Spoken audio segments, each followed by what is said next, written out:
This is a real special treat. We're about to get a first look at a top secret stealth mode robot company named Giant AI.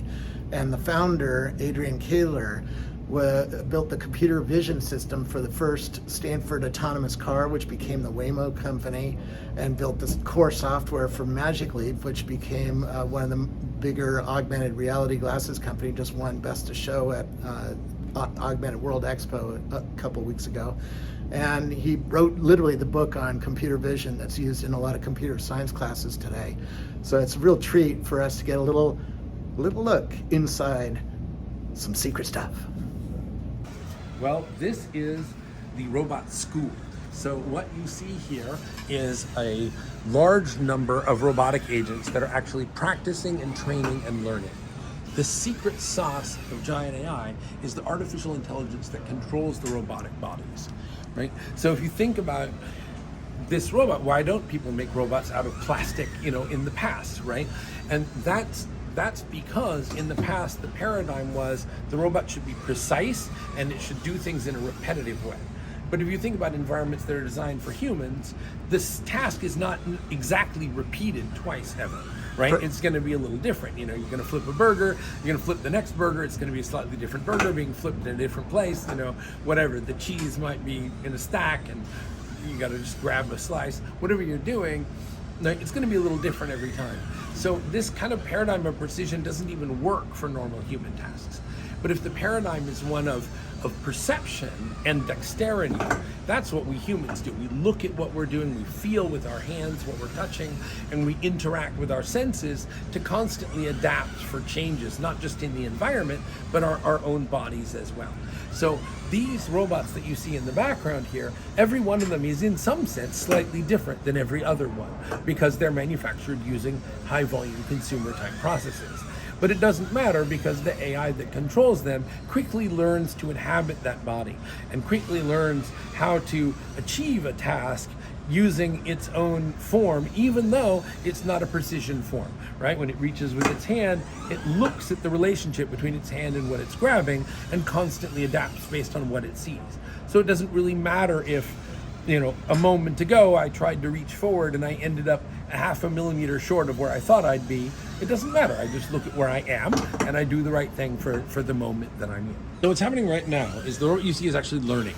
So Hugo, who's standing behind the robot, is both offering it objects to handle and manipulate, and also in some sense grading it. So if it does something badly, he'll say, hey robot, that was bad. And if he does something very well, then he'll in effect give the robot a treat in a digital sort of sense.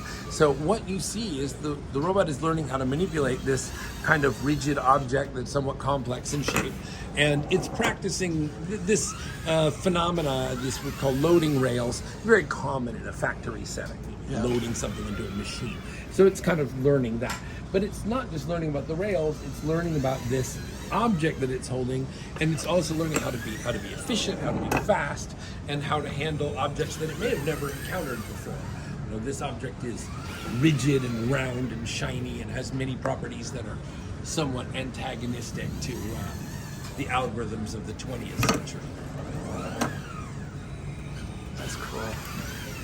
Tell us about the AI, because okay, you covered the arm here is very low cost. It moves around a lot, right? If somebody's walking around or there's a machine next to the robot, it's shaking it. It's not, it's not precise, as you put it. Well, to us as humans, we don't even see that lack of precision, right? And we're talking about fractions of a millimeter. But if you want to grab a general object, you want to reach over and pick something up, if your finger is off by even a little bit, if there's no feedback, if you can't see that, you can't adjust, then you won't pick up the object correctly, right? Grasping is difficult. And placing something, between these rails or some other version where you're inserting it into a machine or whatever you're doing, even those tiny fractions that aren't easily perceptible to us as people is actually sufficient to not place it where you want it to be. We are so good at this as human beings, we don't even notice that we're constantly adjusting and adapting everything that we do. So for the robot to learn that behavior that mammals generally and humans specifically have, that's actually quite difficult. But one of the payoffs of this is that this arm, which is entirely made of plastic, all of the actuation is done through a kind of tendon-like fibers. So there are no motors inside of the arm. It makes the arm very light, it makes the robot naturally safe, and it means that the motors can actually be very small, right? The motors are down here, right? And these are transmissions, but the motors are slightly behind it. Got it. Okay, and it's pulling on cables that go up through the arm and are pulling on That's the exactly right. And so this sort of cable-driven robot has been, people have tried to build these things for many decades, but the difference here is that humans, who are essentially cable-driven, we rely on a very sophisticated control algorithm to make that work in practice. And people who have tried to build factory-type precision robots in the past actually had a lot of trouble doing it with cables because they didn't have sufficiently advanced control algorithms to be able to manage that. For us, this is the punchline. This is the heart of the matter. By using a sufficiently advanced AI, we can build a cable-driven robot. By building a cable-driven robot, we can make it out of plastics and low-cost materials. By doing that, we can build something that is as sophisticated and capable as a human form for what is actually a tiny fraction of the price of even an industrial robot arm that, frankly, doesn't even come with a hand. This seems really useful. I mean, imagine you're in a manufacturing line and I'm a human doing something over here and there's a bunch of cans going by or there's a bunch of objects, exactly. right? Do you see this as what they call a cobot?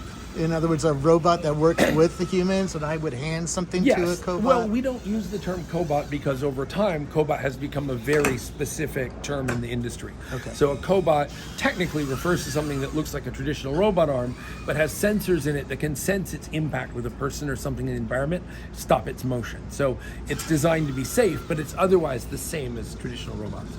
In this case, what we call universal worker is safe by design. It simply cannot hurt you, right? This entire arm weighs, 1 or 2 kilos. It doesn't really have the capacity to harm you. It's not like a traditional robot arm that's made of steel and might weigh, 100 kilos, right? So this device is sort of safe by design. But if you mean sort of philosophically, it's similar in that sense to a cobot. You can work, elbow to elbow with it. It can't hurt you, and it can, do work in a space that is the same sort of shape and confines as where your coworker used to be before he retired and moved to Hawaii. I noticed that the head actually moves like a human being, but that probably tells me something about the perception system that you built in the eyes. How is that thing seeing? How is it perceiving the world around it? Yes, so first of all, the universal worker has a variety of different senses. And this particular model you're looking at here has a vision sense and it has a touch sense through its fingers. It also has a lot of proprioception, it internally kind of knows how hard its various muscles are working and so on. But notably, it can see and it can touch. Okay, so when the robot looks at something, if it didn't have a mobile head, a workspace that was designed for humans would often have parts in places that you wouldn't be able to see. So it needs to be able to orient its head towards something it wants to grab it. Once it has it, then it can look at where it wants to put the thing, just like we do as humans, right? But again, it comes to the issue of how human beings operate in the spaces we designed for ourselves, right? So if you're going to design a workspace entirely only for robotic use, then you can do lots of things, but you're spending a lot of time and money, right, to do that. So in most cases, that's very impractical. We've had these robots for decades. Everything that could be roboticized pretty much has been. And now we have this labor shortage. It's a myth to think that the traditional robotics were there to solve labor shortages. They were never there to replace workers. They were never there to do the work that used to be done by human workers. They were there to do something new, something better than a human worker could do for some narrow class of tasks. Like Tesla has a huge robot that flips the car around in the air and puts it on another line, which reduces the space, right? Superhuman strength is something that humans obviously don't have, right? So if you want to move around huge car parts, it's hard for people. They had to have a lot of gantries and, things hanging on hooks and moving everything around. It was very, very difficult. Whereas a single robot arm can pick up something as large as an entire car, right? You're one of the few people who's built an autonomous car and a pair of augmented reality glasses, and now you're building manufacturing robots. How are those similar or different? What are you learning by building all three of those things? That's a great question. They're much more similar than they appear. I mean, there's a reason all these technologies are emerging in human history in the same decade, right? And at the heart of them is artificial intelligence. And some of these things require more perception.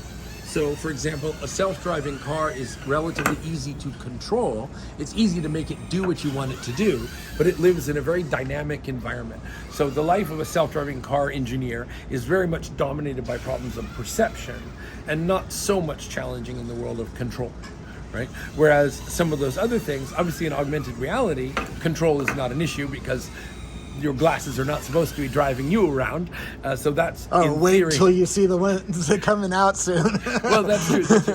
You know, things could get weird, but for now, glasses, though if you think about virtual reality, you don't need a lot of perception, right? Because the entire world is provided by the glasses. But in augmented reality, then content is actually injected into the environment, right? And so if you think about early kind of augmented reality, it was more like heads-up displays, right? Just showing you some information in your vision. But if you think about modern augmented reality activities, there's a lot of interest in creating this sort of cinematic content that's actually embedded in the world in a sensible way.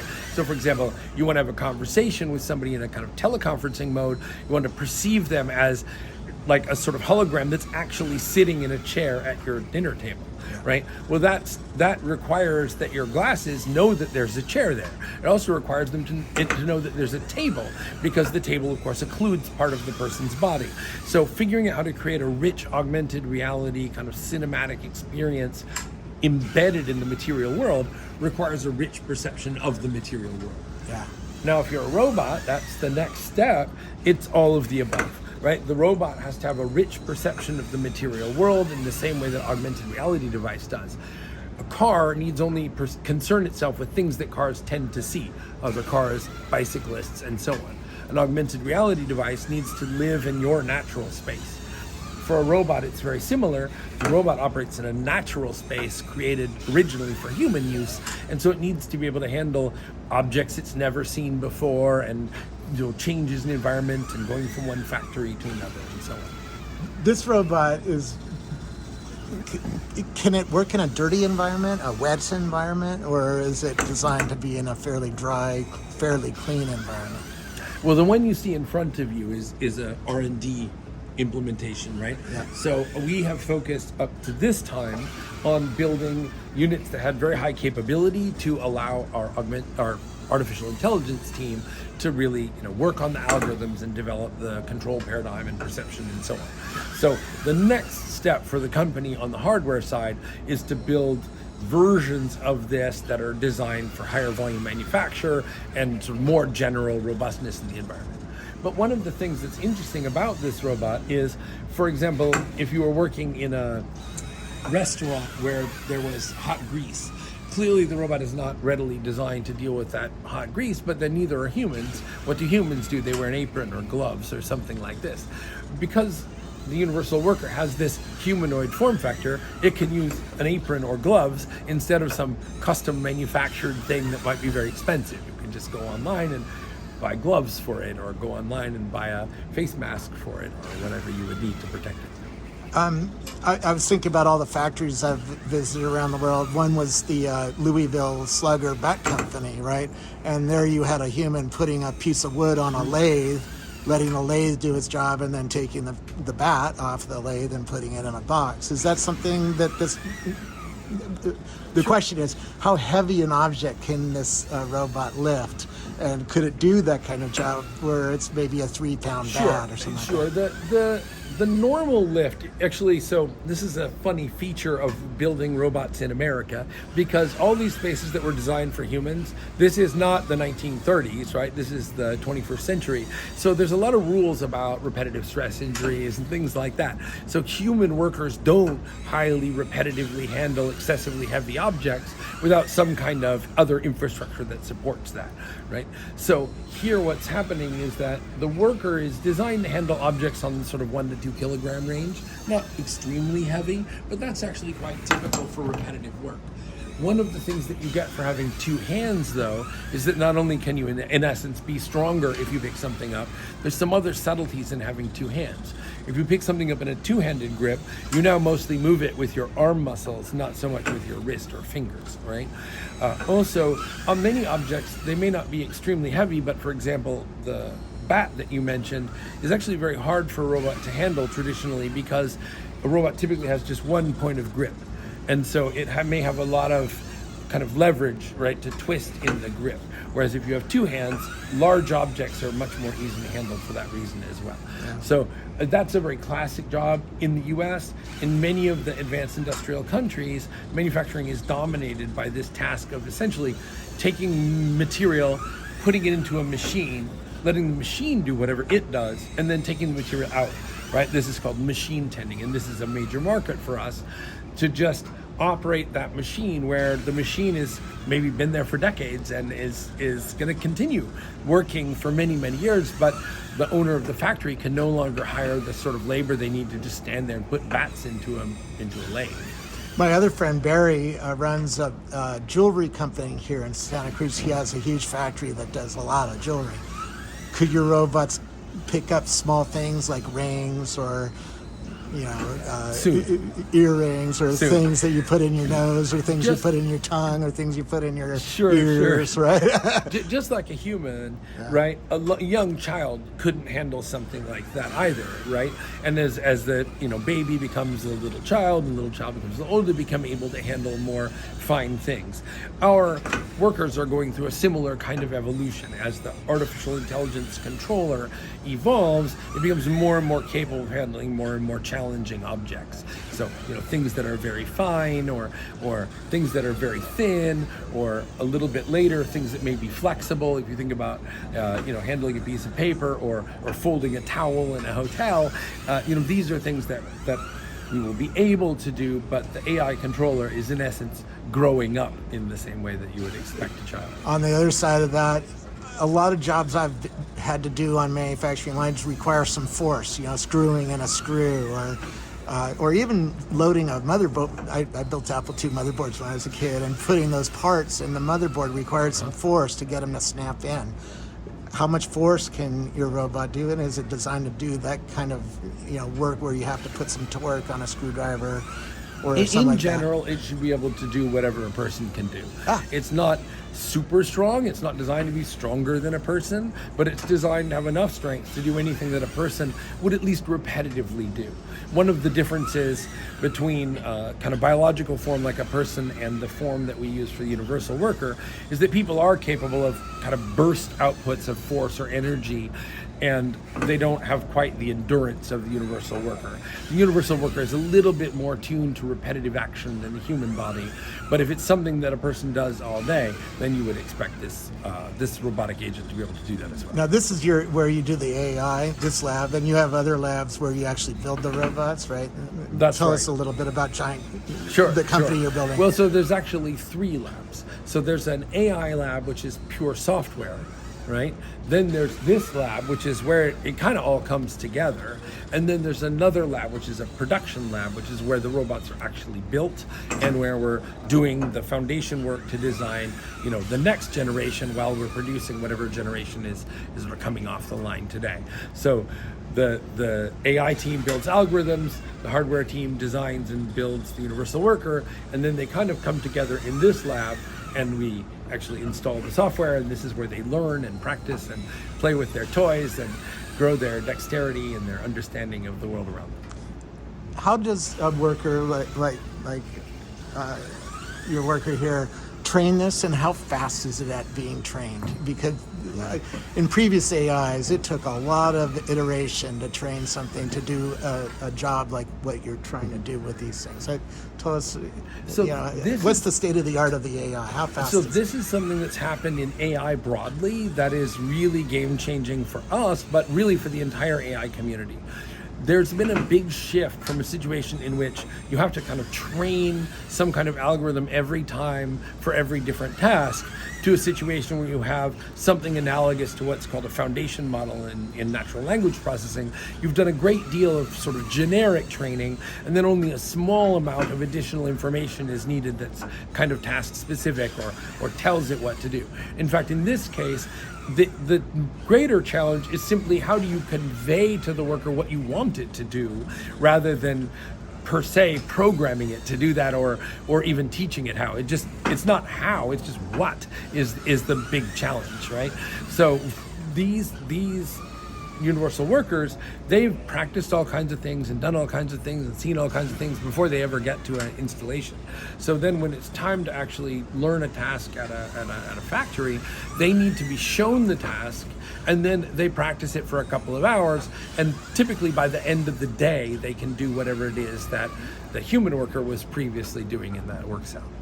How does the worker interact with the robot? Is it via screen and a computer, clicking on a screen, or are they eventually going to wear augmented reality glasses? That's a great question. So maybe I'll take you over to yeah, because I see somebody wearing some gloves over here. So the way that this works is an operator who might work for us or might work for the customer who's leasing the robot. The operator has these sort of wearable exoskeleton, if you like. This exoskeleton is sort of a virtual exoskeleton. It used to be a rather mechanical one, you can see over here on the right, but it's actually now, it's the gloves and it's these sensors that are worn, and these are sort of prototype-y sensors, so I apologize, they're a little chunky looking, but they would be pretty invisible in production. So what happens here is that the gloves, once you take control of the robot, however you move the gloves, then the robot will move. And these other sensors on the body allow you to control, it will naturally emulate all of your body motion, including your head motion. So we talked earlier about how you look for things or how you sort of acquire visually an object you want to grasp. That's inherited from what the operator did. So what will happen is, well, let's see, let's look a little bit at how this works. So do you want to do it with the VR headset, or you want to do it with... Sure, let's do it with the VR headset. All right. So if the operator is near the robot, they can just look with their eyes, but if they're remote, which is often the case in a practical situation, they can use a VR headset to see from the point of view of the universal worker, right? So they can be running a factory line from their house. They could. Eventually. Well, they don't have to run the factory line. All they have to do is Or tell the robot. the worker what to do on a new task. Got it. Right? Once it's learned the task, it can do it on its own. So here, Robert is wearing an augmented reality headset, which allows him to see in stereo from the point of view of the universal worker. It's not because he's not going to do the job this way for the customer. He's only going to configure the robot this way. And once it's been configured, then it will learn on its own, and it doesn't need his further intervention. Got it. These are did you build these gloves? Yes, these are specialized things. There are various seen... kind of data gloves in the world, but the things that you can buy are nowhere near satisfactory for our task. Got it. So if I bring your attention to this worker here, this is the one he's controlling. So if he wants to teach it a task... Hi there. You're waving. Oh, see? He's over there waving. Okay. So if you want to teach it a task, then you just need to move it through the motion. We call this puppeteering. So the puppeteer or the operator is going to pick the object up and do whatever it is that they need done. Very cool. And you can see how... Thank you. Oh, wow. That's cool. It's pretty good stuff. Yeah. So these demonstrations, the operator will demonstrate for a while. They'll demonstrate a few dozen times because the task may have some variability, right? The object to be picked up might start in a different place or whatever. Like I just lay it down? Like you just put it in some other place. And so the operator... and the operator dropped the object. If the operator drops the thing, then they're not teaching the robot very good habits. But when the operator does the task, it sort of tells the universal worker several things. What objects it should be manipulating. What's the point? Like, what's the end goal? Like, what are you trying to do with, say, the water bottle? In this one case, it was pass the water bottle to Robert, right? But it may not be, maybe in a different case, you're supposed to take the water bottle and put it inside a machine or inside a packaging box or something like that, right? So when you puppeteer the robot, you're telling it what you're working with, what part of the world is to be interacted with. You're telling it what the goal is, and it also inherits kind of a hint about how to actually do the task. For example, when Robert was operating the worker, he picked the bottle up with one hand and passed it to the other, so it could then pass it to you because you were on the robot's left side, right? So that is kind of a strategic tip that the robot doesn't try to figure out on its own. It will say, well, if that's how Robert did it, that's how I did it. It's really interesting when it looks at me. It feels human. Which is, we were having this argument in the AI community, is AI sentient? I mean, it starts,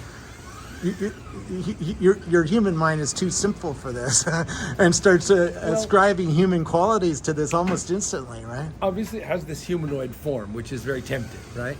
And we discovered early on, they didn't used to look so, anthropomorphic, right? But they were kind of weird to operate around. They were human enough. They had 5 fingers and sort of, eyeballs on stalks, and that was actually very uncomfortable. So what we learned very quickly is that people generally, and think about those coworkers that are right next door to the thing in a factory, they interact with it much better if it's more human-like. It's not an uncanny valley thing. We're not even close to the uncanny valley. It's clearly a big plastic robot, but it is a robot that presents itself in a way that's familiar to human beings, right? And for example, it has a nose and it has a mouth, and you might ask, why does it do that? If it doesn't eat, why does it have a mouth? And the answer is because it can't smile at you if it doesn't have a mouth, right? If you imagine the same universal worker with a flat, face, it would look evil, like a stormtrooper or Darth Vader or something. But by having kind of a pleasant presentation, it's simply more psychologically comfortable for humans to work around. It's very interesting. It's like it sort of is trying to communicate with me, even though it's not. Well, your mind just starts ascribing that to it instantly. That's right. Well, when the worker is under active control of an operator, of course it sort of is. Yeah, it's actually him talking. Right? So there is, in that sense, there is real kind of life behind it, right? But at the same time, once it's practiced its activity and it's doing it, well, it's going to do it. It's going to emulate that operator as well as it's able, right? And so by doing that, it will naturally pick up these sort of tics and weird behaviors that are very sort of human things to do, because that's sort of what its teacher used to do. Yeah. Right? What is he seeing in the VR headset? Is he seeing a bunch of control surfaces that he can use his eyes or anything? No, he just sees what the universal worker sees. He sees right out through its eyes. To the extent that he sees hands, he doesn't see his hands. He sees the worker's hands. In the case of remote configuration with the VR type environment, then the operator perceives themselves to be the universal worker. So at this task of, let's say, handing a water bottle or putting a water bottle in a box or something like that, how fast is the robot? Can it keep up with a human being, Yes, doing the same thing? As with everything else, the universal worker is designed to be sort of human in capability, but not necessarily superhuman, right? If you think about a complex work environment that was designed for humans, it's not useful to be twice as fast because the guy you're supposed to give the work piece to next is not twice as fast, right? So high speed is great if you're going to rebuild the entire production process from end to end. Then if every robot is twice as fast as a human worker, then you get twice the throughput. But the actual practical reality for all these factories and hotels and fast food restaurants and everybody else is they just don't have enough workers, right? So they're trying to fill in the empty spaces that have been created by people leaving that sector and not being replaced by new workers.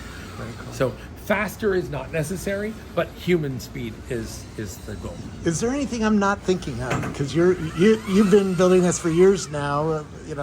I don't know all the questions to ask. Like you told me on a previous visit, the eyes see neural radiance fields. We did a talk on neural radiance fields, NERFs. Is there something else that I should be asking about? There's a vast degree of inner space inside of the robot's proverbial head. I don't think we could get through all of it standing here in the middle of the lab. But it's right. There's a lot of emerging technologies that play into how the robot operates, whether it's, radiance fields, or it's, transformer stacks and foundation models, or all these other things. All the technology that you see coming from all these different parts of the AI world is being, in a sense, gobbled up and remixed by everybody every day to make, the next generation of things and the next generation of things. So, kind of like the transformer stack itself, we're constantly taking whatever happened last month, and not just we, everyone in the AI community, all the exciting things that happened last month, and remixing it in a way that's relevant to us, and then producing new output that month, and then other people will remix that, and that's It's not just every month. Works. Just this morning, there was 47 papers at this conference on just neural radiance fields. How do you keep up? It's hard work. So, several of our AI team members are at, I assume the conference you're talking about is CVPR. Yeah. We have, several people at CVPR right now. And before they went, there were 2,000 papers that they went through. They split them up. Each person took several hundred. They went through all those papers and figured out what they were going to be most interested in, had a discussion ahead of time. There's a lot of pre-planning. Going to CVPR is like trying to, capture Osama bin Laden or something. It takes a whole team of people. It takes a lot of planning. There's maps and whiteboards and, arrows drawn on the board. You go here, you go here. It's really quite an endeavor.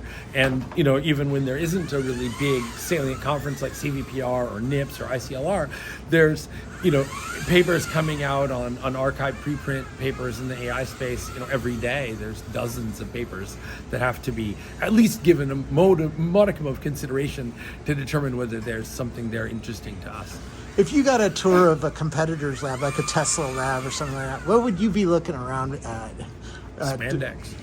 I don't know where, other people are on these kinds of things, right? Tesla has been very public about their desire to build a humanoid robot.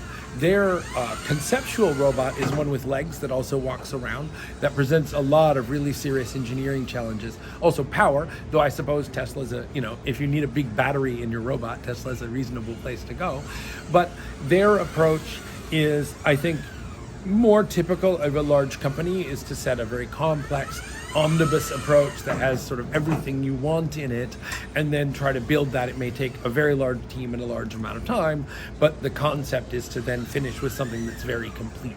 Of course, Giant AI is a startup company, so we focus on things in a very priority basis, right? So for example, we talked about why the robots don't walk. Most of our customers don't really pay their employees to walk around. In fact, they would prefer they didn't. So it's, we don't focus on that. And so we have many advantages. The robot can be plugged into the wall, and it has ample power for its, AI activities and so on. If you're going to walk around, you don't have that. So, there's efforts to build any number of kind of advanced robotics programs in different places, but I think what we're doing is very distinct. I think it's distinct in the focus on price, distinct in the focus on manufacturability, distinct in the focus on very high volumes. We want to build something that's going to radically change the labor market, not just now, but forever, right? Over the next 20 years, this problem that these employers have of having trouble getting low-skilled and unskilled workers is only going to get worse and worse and worse. And you're seeing it on set. In the United States, it's been a problem for a while. You're now seeing this problem on set, for example, in China. So our ability to make up for our shortage of workers by just buying stuff made in China, well, that's going away. So the whole world is beginning to feel this. So we want to produce a technology that's really globally transformative, and that focuses our attention on certain particular aspects, like manufacturability, like how it is that you can make something that is low enough cost that it can compete with all of the manufacturing that goes on in the world. Very awesome. Thank you so much for letting me be first in the lab. I know that's probably scary to you because everybody's watching this and go, oh, they have a good idea on the fingers or something like that, and there's a lot of fear of that, right? Well, there's always critics on the internet, I think, for the critics, we're not really concerned about you guys. For the other people out there who are building like exciting new robot technology, then, this is the thing to be doing. Like, you're doing the right thing, and so are we. Thank you so much. Absolutely.